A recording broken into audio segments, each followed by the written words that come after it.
समष्टि भगवान की जय। मध्य लोक का वर्णन चल रहा है। अंतिम क्लास में हमने समझा कि जम्बू द्वीप से गंगा आदि 14 नदियां निकलती हैं। उन्होंने कहा कि जो पहला पर्वत है और अंतिम पर्वत रहेगा, उन दोनों पर्वतों से 3-3 नदियां निकलेंगी और जो शेष पर्वत है उनसे 2-2 नदियां निकलती हैं।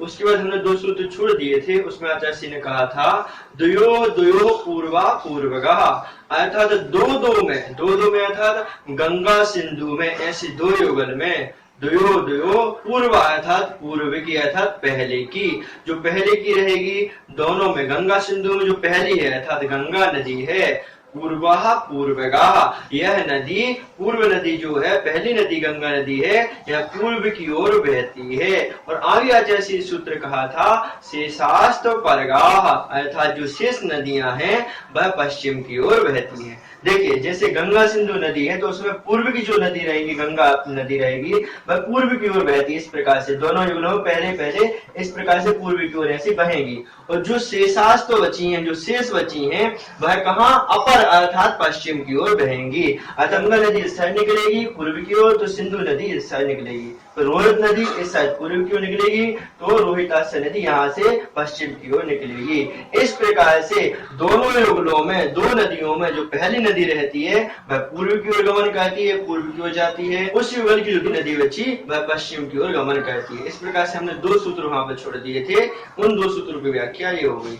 अब यहाँ पर जो बता रहे हैं आचार्य से ये कि भरत क्षेत्र का विस्तार कितना है उसके बारे में चर्चा कर रहे हैं। तो देखिए भरत क्षेत्र के विस्तार को हम आज समझ लेते हैं। यह हमारी 8वीं क्लास है, 3रे अध्याय की, जिसमें हम मध्यलोक का वर्णन पढ़ रहे हैं। सूत्र क्रमांक 24। भरतः षड्विंशति पंचयोजन शतविष्टारा षट्चेकोनविंशति भागा योजनस्य।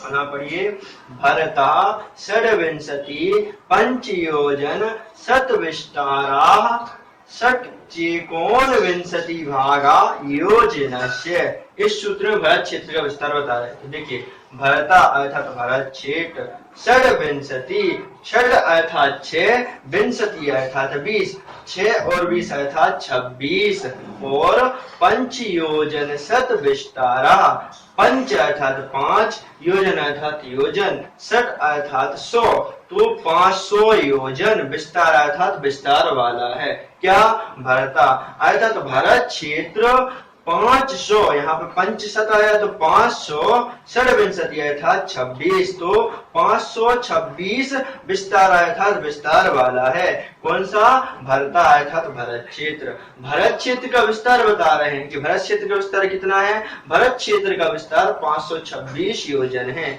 और उससे ज्यादा भी है क्या, तो आगे कह रहे हैं षट चेकोन विंशति, षट अर्थात 6, एकोनविंशति अर्थात 19, भागा अर्थात भाग है, अर्थात 19 भागों में से 6 भाग योजन से अर्थात योजन वाला है। किसका? भरत अर्थात भरत क्षेत्र का। अर्थात 526 योजन विस्तार भरत क्षेत्र का, लेकिन उसकी ज्यादा क्या है, 19 भागों में से एकोनविंशति, 20 में ऊन एक कम 20 में कर देंगे तो 19 हो जाएगा। तो 19 भागों में से षड भागा अर्थात 6 भाग वाला है, योजन से अर्थात योजन का है। मतलब क्या हुआ, मतलब ये हुआ कि भरत क्षेत्र 526 योजन विस्तार वाला है, और एक योजन के 19 भागों में से, एक योजन लगाना है, यहाँ पे योजन शब्द दिया, तो एक योजन के 19 भागों में से 6 भाग अधिक है, अर्थात 6वां भाग वह हो जाता है। कौन सा? भरता भरत क्षेत्र। फिर से देखिए भरत क्षेत्र 526 योजन विस्तार वाला, और एक योजन के 19 भागों में से 6 भाग अधिक है। ये क्या है? यह इसका विस्तार। विस्तार अर्थात अभी चलिए हमने यहाँ पर छोटा सा भरत क्षेत्र बनाया हुआ है। तो ये देखिए भरत क्षेत्र यहाँ से इतना, कितना, यहाँ पे हमने देखा ना जम्बू द्वीप पूरा था, तो इस जम्बू द्वीप में से भरत क्षेत्र का विस्तार यहाँ से यहाँ तक है, इस पर्वत से लेके यहाँ तक देश में, अर्थात इसका विस्तार, भरत क्षेत्र का विस्तार, विस्तार अर्थात यहाँ से लेके यहाँ तक इतना विस्तार लेना, यहाँ नहीं, इतना नहीं लेना, नहीं, यहाँ से इतना लेना है। तो इसका विस्तार कितना है? 526 6/19 योजन वाला यह भरत क्षेत्र है, अर्थात भरत क्षेत्र 526 6/19 है। तो हम ये संख्या कैसे निकालेंगे? 526 6/19। तो देखिए यहाँ पर हम जब 190 से इसका भाग देंगे तो शेषफल 6 बचेगा और यहाँ पर भागफल 526 हो जाएगा। अतः भरत क्षेत्र जम्बूद्वीप का 190वां भाग है। इस प्रकार से यहाँ पर विस्तार निकल जाता है। अब आगे प्रश्न ये है कि ये तो जम्बूद्वीप का विस्तार आ गया, लेकिन जो क्षेत्र पर्वत है उसका विस्तार कितना है? इस जिज्ञासा के आंसर में जैसे आगे सूत्र कहते हैं, देखिए द्वितीय आदि क्षेत्र और पर्वतों का विस्तार क्या है वो ऐसे कहते हैं। देखिए सूत्र क्रमांक 25, तद्विगुण द्विगुण विस्तारा वर्षधर वर्षा विदेहांता। पुनः पढ़िए, तद्विगुण द्विगुण विस्तारा वर्षधर वर्षा विदेहांता। इस सूत्र में आगे के जो पर्वत हैं और क्षेत्र उनका विस्तार बता रहे हैं।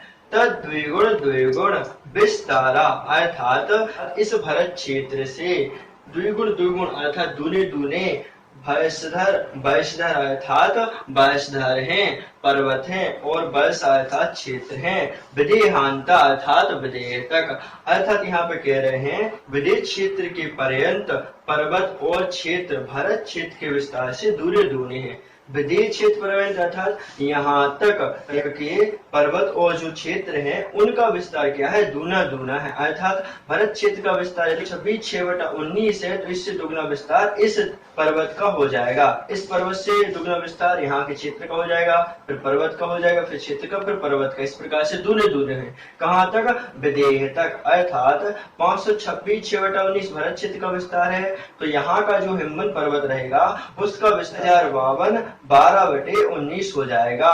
उसके बाद जो आगे क्षेत्र रहेगा उसका विस्तार 2105 5/19 हो जाएगा। उसके बाद जो पर्वत है उसका विस्तार 4210 10/19 हो जाएगा। उसके बाद जो क्षेत्र है उसका विस्तार 8421 1/19 हो जाएगा। और उसके बाद का जो पर्वत रहेगा उसका विस्तार 16842 2/19 रह जाएगा। तो यहाँ से जितने आगे जाते जाएंगे उतना उसका विस्तार बना होते जाएगा। कहाँ तक? विदेह तक। जितना विस्तार इस निषद पर्वत का रहेगा उससे दुगना विदेह क्षेत्र का विस्तार हो जाएगा। तो निषद पर्वत का कितना है? 16842 2/19 है। इससे दुगना क्या होगा? 33,684 4/19 विदेह क्षेत्र का हो जाएगा। इस प्रकार से यहाँ विस्तार बताया। अब इस सूत्र में क्या है? उत्तर दक्षिण तुल्य। इस उत्तर का विस्तार दक्षिण के बराबर है। अर्थात हमें यहाँ पे ग्रहण करना है इससे आधा इसका हो जाएगा, इस पर्वत का हो जाएगा, इस पर्वत से आधा इस क्षेत्र का विस्तार होगा, इस क्षेत्र से आधा इस पर्वत का विस्तार हो जाएगा और इस पर्वत से आधा इस क्षेत्र का विस्तार हो जाएगा और अंत में 526 6/19 यह ऐरावत क्षेत्र का विस्तार हो जाता है। अर्थात हम उदाहरण से समझते हैं। जैसे मान के चलिए हमने माना भरत क्षेत्र का विस्तार 1 है तो पहला जो पर्वत रहेगा उसका हिमवन का उसका 2 हो जाएगा। आगे जो हेमवत क्षेत्र है उसका होगा 4। उसके बाद यहाँ पर जो पर्वत है महाहिमवन उसका 8, फिर 16, फिर 32, फिर यहाँ विदेह क्षेत्र का हो जाएगा 64। 64 यहाँ का मान के चलो विस्तार हमने हो गया, क्योंकि हमने एक माना था भरत क्षेत्र का। अब आगे जो उत्तर का विस्तार है वह दक्षिण के समान है, अर्थात दक्षिण के जैसे उत्तर का विस्तार रहेगा हम इसको आगे घटा देंगे तो इस 64 से 32 इसका हो जाएगा, फिर यहाँ पे 16 इसका हो जाएगा। इसके बाद जो पर्वत रहेगा उसका 8 होगा, फिर उसके बाद जो क्षेत्र रहेगा उसका 4 हो जाएगा। उसके बाद यहाँ पर जो पर्वत रहेगा उसका 2 और ऐरावत का हो जाएगा 1। अर्थात भरत क्षेत्र का विस्तार और ऐरावत क्षेत्र का विस्तार समान रहेगा। हेमवत जो है क्षेत्र है उसका विस्तार समान रहेगा। उसी प्रकार हमें यहाँ पर्वतों के लगा देना, इस पर्वत का उस पर्वत का समान विस्तार रहेगा, इस पर्वत का इस पर्वत का समान रहेगा और यहाँ पर जो पर्वत विस्तार है इनके भी समान विस्तार हो जाया करते हैं। अर्थात उत्तरा दक्षिण तुल्य। उत्तर के जितने भी क्षेत्र और पर्वत उनका विस्तार दक्षिण के पर्वत और क्षेत्रों के बराबर हो जाते हैं। इस प्रकार से यहाँ पर सभी क्षेत्रों के और उनके पर्वतों का विस्तार आचार्य ने बता दिया। उसके साथ बता दिया भरत क्षेत्र का विस्तार कितना है 526 6/19 और हम उदाहरण से उसको समझ ही चुके हैं। इस प्रकार यहाँ से सभी क्षेत्रों और पर्वतों का विस्तार हम जान चुके हैं। आप ऐसे पढ़िए और यदि ऐसे चित्र बना के उन्हीं के बाद को लिख के पढ़ते हैं तो आप बहुत अच्छे समझ जाएंगे। अतः आज की क्लास के लिए इतना ही, आगे की क्लास में हम और पढ़ेंगे। जय जिनेंद्र।